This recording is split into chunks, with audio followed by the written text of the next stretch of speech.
Hello from the same exactly place from my video when I had filmed it after the storm. And if you have seen the video, all this beachside was full of trash.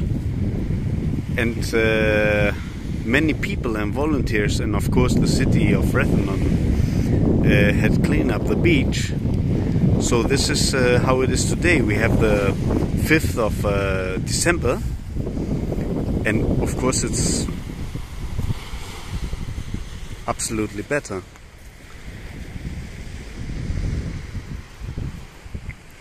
Have in mind that all the beach was full of trash and wood and items, and it was an extremely heavy storm.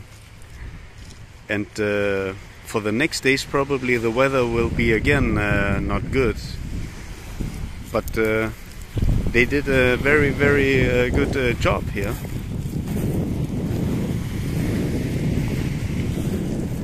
I tried to upload a video with how it was and how it is today, so have it in mind that probably you can see it when it's on